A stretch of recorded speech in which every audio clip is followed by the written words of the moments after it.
경험할 때가 있습니다. 세상이 보기에는 낮아 보이고 또 한 것처럼 보이지만 결국에는 놀라운 영광과 존귀함을 얻게 되는 그런 경우가 있다라는 것이죠. 한 스포츠 선수가 긴 부진 끝에 챔피언 자리에 오르는 것처럼 역사의 흐름 속에서 그러한 하나님의 은혜, 또 하나님은 그분의 백성을 높이시는 계획을 이루어 가심을 보게 되는 것입니다. 6장은 이런 면에서 하나님의 섭리가 얼마나 놀라운지를 보여줍니다. 모르드게는 오랫동안 잊혀진 그런 공로자였습니다. 반면 하만은 자신이 높아지기를 기대하면서 악한 꾀를 꾸미고 있었습니다. 그러나 하나님은 가장 적절한 순간에 개입하셨고 결국에는 모르드게가 왕의 존귀함을 얻게 되는 것이죠. 오늘 본문의 말씀을 통해서 왕이 존귀하게 여기는 자에 대해서 함께 살펴보고 왕이 존귀하게 여기시는 자가 바로 우리가 될 수 있길 소망합니다. 첫 번째로 살피고 싶은 것은 대적이 성도의 멸망을 준비할 때, 대적이 성도의 멸망을 준비하고 있을 때 하나님은 구원을 준비하고 계신다라는 사실입니다. 멸망을 준비하고 있을 때 우리 하나님은 구원을 준비하신다. 하나님은 역사 속에서 언제나 그의 백성을 위해 일하고 계시는 분이십니다. 오늘 본문에서도 구체적이고 자세히 등장하고 있습니다. 1절에서 3절을 한번 보시기 바랍니다. 그날 밤에 왕이 잠이 오지 아니하므로 명령하여 역대 일기를 가져다가 자기 앞에서 익히더니 그 속에 기록하기를 문을 지키던 왕의 두 넷이 빅다나와 데레스가 아수에로 왕을 암살하려는 음모를 모르드게가 고발하였다 하였는지라. 왕이 이르되 이 일에 대하여 무슨 종기와 관작을 모르드게에게 베풀었느냐 하니 측근 신하들이 대답하되 아무것도 베풀지 아니하였나이다. 아수에로 왕이 잠을 이루지 못하는 장면입니다. 그것도 아주 특별한 타이밍에 그렇게 되었음을 깨달을 수 있는 부분이 있죠. 바로 그날 밤에 그렇게 되어졌다라는 것입니다. 잔치에서 기쁨과 즐거움으로 돌아왔지만 모르드게를 향한 분이 풀리지 않고 있던 그때, 그리고 그 분노로 인해 하만이 그의 아내 세레스와 모든 친구들이 알려준 기가 막힌 계략을 구상하고 시행하려고 준비하던 그때에, 그러한 그날 밤에 이 왕이 잠을 이루지 못했다라고 기록하고 있는 것이죠. 이 장면은 마치 우연처럼 보이지만 우리는 너무나도 분명하게 잘 알고 있습니다. 바로 하나님이 계속해서 개입하고 계시다라는 사실입니다. 왕이 잠을 이루지 못해서 왕조실록을 읽게 된 이 일은 결코 단순하고 우연히 일어난 사건이 아니라는 것이죠. 잠을 이루지 못해 읽게 된 이 왕조실록의 내용 또한 기가 막힙니다. 바로 하나님의 백성으로 공경 가운데 있는 이 모르드게 당사자의 기록이기 때문입니다. 내용은 이러합니다. 모르드게는 전에 왕을 암살하려던 자들의 음모를 밝혀 또 왕을 구한 적이 있었습니다. 하지만 그의 공적은 오랫동안 곧 지금까지 인정받지 못하고 있었습니다. 하지만 바로 이때 왕이 이 밤에 왕조실록을 통해서 그의 공적, 곧 모르드게의 공적을 기억하고 살피게 되었던 것이죠. 하나님께서는 모르드게의 존귀함을 기억하시고 또 예비하시고 가장 적절한 순간에 지금 그의 이름을 불러지게 하셨던 것입니다. 또 마침 하만이 왕궁 바깥들을 지나다가 왕에게 들어가게 되었습니다.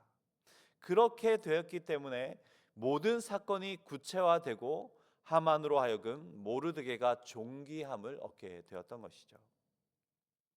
하만은 모르드게를 죽이기 위해 철저히, 너무나도 아주 철저하게 지혜롭게 준비하고 있었지만 하나님은 그 계획을 넘어서서 모르드게의 구원을 위해서 또 다른 계획을 너무나도 섬세하게 또 세밀하게 세우시고 계획하고 계셨던 것입니다. 시편 37편 12절 13절에 보시면 악인이 의인치기를 꾀하고 그를 향하여 그의 일을 가는도다.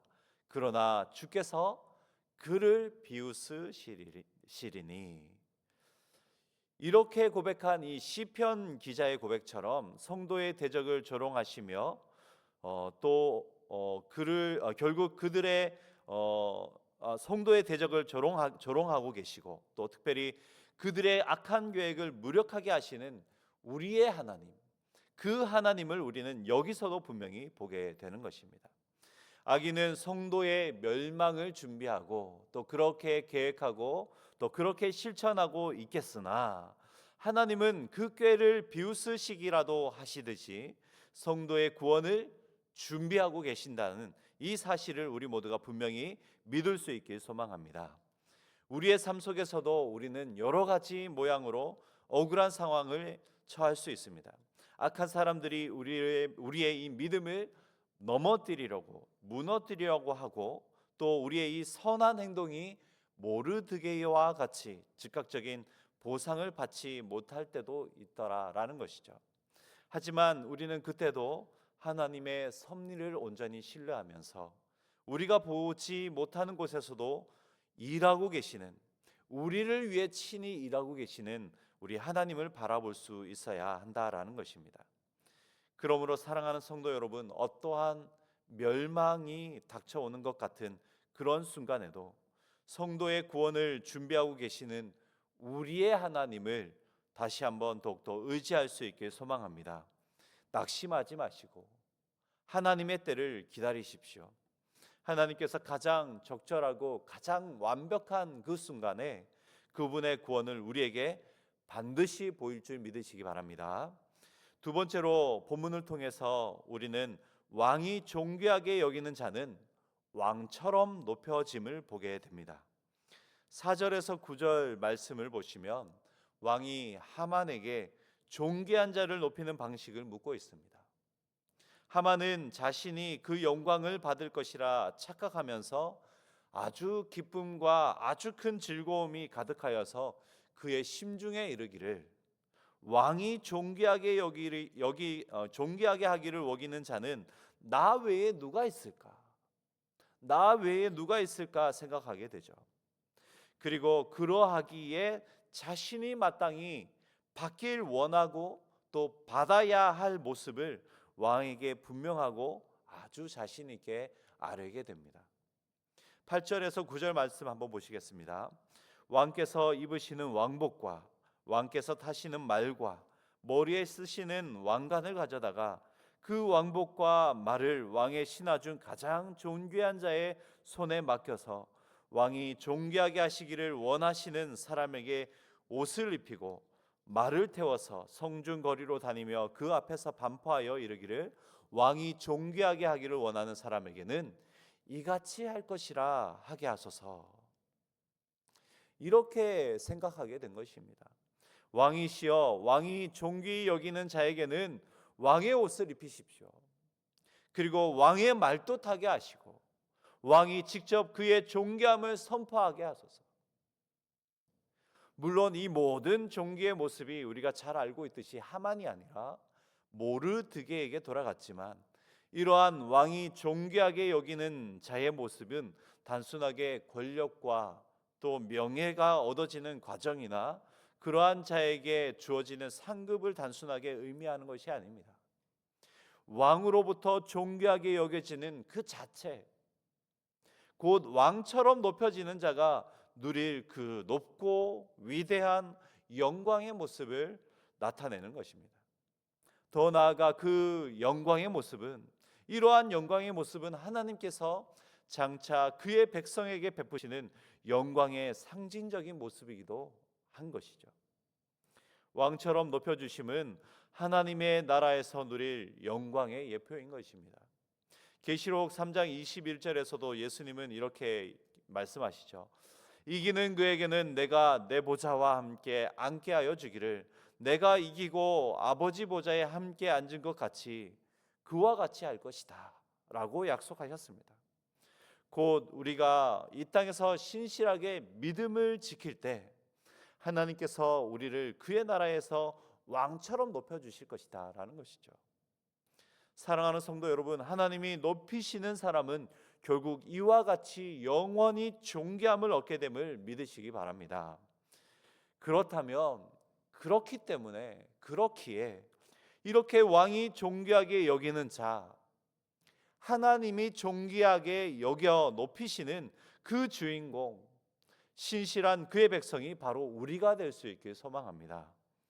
10절에서는 왕이 존귀하게 여기는 자가 결국 하만이 아니라 모르드게라는 사실이 명확하게 드러나게 됩니다. 대역전의 모습이죠. 대역전의 날이 온 것입니다. 두려움과 공포의 날이 계속하였는데 이제 역전의 모습이, 역전의 날이 온 것이죠. 하만은 수치를 당하며 몰락하게 되고 존귀하게 되는 자는 결국 누구냐?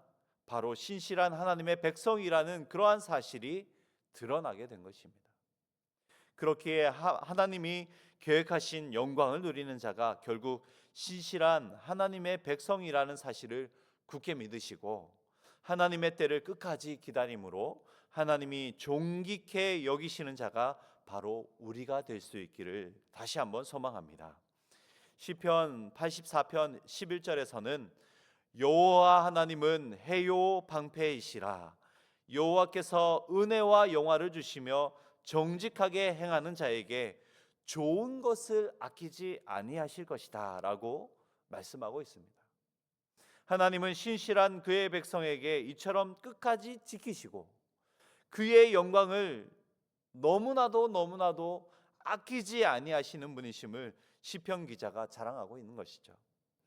우리 삶 속에서도 신실하게 하나님의 백성으로 살아가는 날 동안 어쩌면 억울한 일, 또 어쩌면 힘든 일이 많이 있을 수 있으나 멸망의 길을 생명의 길로 바꾸시고 또 구원의 길로 바꾸시고 영원한 하늘의 영광을 예비하신 우리 영광의 하나님을 믿으시고 하나님 앞에서 끝까지 신실함을 지키며 살아가다가 하나님께서 존귀케 여기시는 그런 우리 모두가 될 수 있기를 간절히 소망합니다. 이 시간 들으신 말씀